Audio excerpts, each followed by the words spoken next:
Hello, welcome to the mini podcast series on all things renewable, brought to you by IRENA.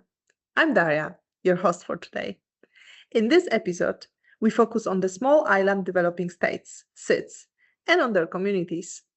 SIDS contribute less than 1% of global greenhouse gas emissions. Yet, with the sea levels rising and due to climate change, the low-lying islands are exposed to flooding and land erosion, threatening their population's well-being and even survival. With me here today is Arieta Gonelevu Rakai, our expert on SIDS and the head of partnerships at IRENA. Welcome to our podcast, Arieta. Thank you, Daria. It's a pleasure talking with you this morning.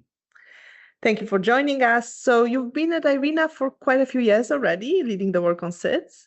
That's right. About 8 years with IRENA, but prior to that, I was leading the Renewable Energy Development Program for the government of Fiji at the Department of Energy and the NorthREP project in the Marshall Islands, where through the Outer Islands electrification project, we electrified all the homes in the Outer Islands and increased the electricity access rate from 15% to 96%. Also resulted in the policy review. So it was quite an honor to contribute to energy transition in SIDS firsthand. And now at IRENA, supporting the different regions and the SIDS in their energy transition efforts, both at the regional and global level. So sounds you have a lot of hands-on experience. Can you then tell us why is climate change especially dire for islands? Climate change is a huge threat to small island developing states, given it affects their livelihoods, the main sectors that support their economies, tourism, fisheries, and other important sectors. As you know, SIDS recovery costs around 25 billion every year, adaptation costs for climate, and that's huge. And that is a lot of money to be able to fork out, let alone rebuilding infrastructure and trying to transition to renewable and energy efficiency interventions. That must be eating up a huge part of SIDS GDP. It is indeed, roughly around 4 to 6% annually.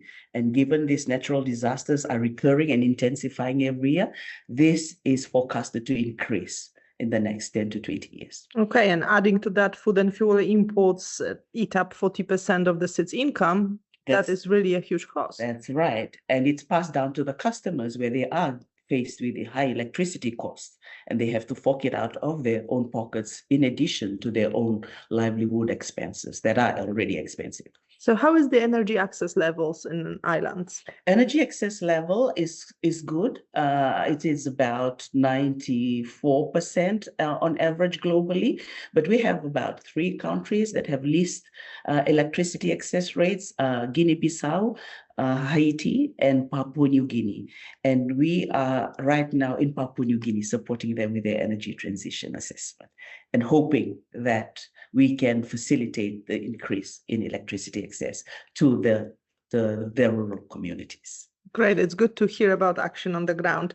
We know very well that SIDS are vulnerable, but they also lead by example, and they show true resilience in their climate action.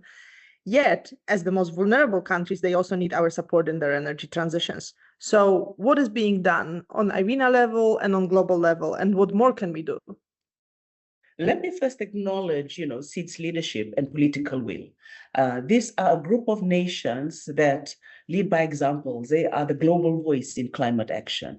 As you see, it's reflected in their NDCs. 10 out of 12 of the 63 parties have 90 to 100% NDC targets. And now we are in the time that they are working on their third NDC, the third round of NDCs. So we are expecting to see more ambitious targets. It's not only about energy security, energy independence, but it also is about their prosperity and about the future of their generations to come. Still, yet, as the most vulnerable countries, they need our support in energy transition. So what is currently being done to support SIDS? A lot has been done in terms of mobilizing finance and the capacity support that needs to reskill, and upskill the human resources that are involved in the energy transition. But more needs to be done. There's still a huge gap in what is on the ground and where to get to achieve their targets. So tailored financing that is accessible to everyone, the capacity support in terms of technical support or regulatory support. In terms of implementation, we need people on the ground. As you know, there's only 65 million across 1,000 islands of seeds. So we need people on the ground implementing these projects, ensuring the sustainability of these projects, ensuring that the solutions that has been designed for seeds is tailored to meet the conditions, the environment. And how is IRENA helping then? IRENA, through the Seeds Lighthouses initiative, has been alongside the seeds in the energy transition efforts. I've just returned from Papua New Guinea, where we are assisting them in their energy transition assessment. Noting Papua New Guinea is one of the seeds that has the lowest electricity access rate of 19% only.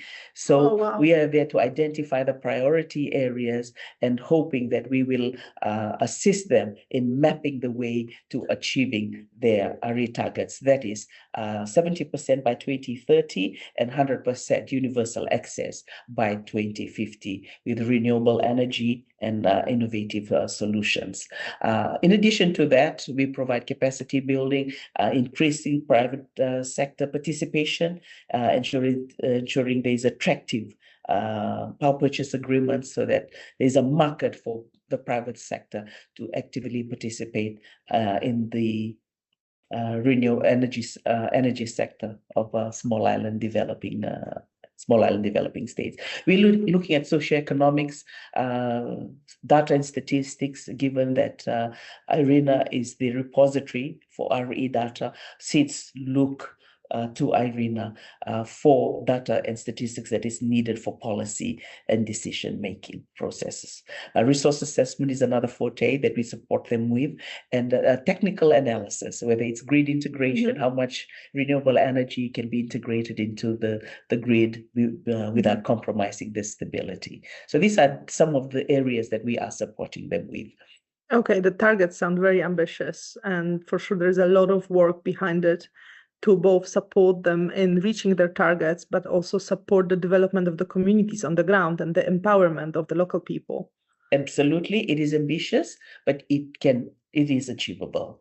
Yeah, so it requires genuine partnerships, committed partnerships, and mapping the way. For Papua New Guinea in particular, they have policies in place, but we need a roadmap, a master plan, and identifying the right partners, ensuring there is finance, there is capacity to implement what they have mapped out for the next 20 to 30 years. And even for the Seeds Lighthouses initiative in IRENA, we have a 10 gigawatt, and Seeds have accounted for 8.7 gigawatt towards a 10 gigawatt. So in spite of the recurring natural disasters, in spite of the climate change impacts, seeds are still leading in the uptake. That equates to about 150% increase of renewable energy uptake, which is more than the global average, I must say. Absolutely impressive, yes. So what impacts will accelerating energy transition have on the small islands? Absolutely, it will make the economy more robust, more resilient, adaptability, creating jobs for the people, creating and strengthening ownership.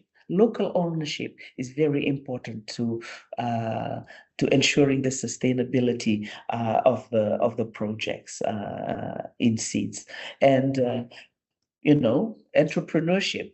There's opportunity for income generating activities. And given that seeds are geographically located in vulnerable places around the globe, there is a contribution to energy security and energy independence. The hope is that there will be reduction in this important fossil fuels, that they can totally rely on their own.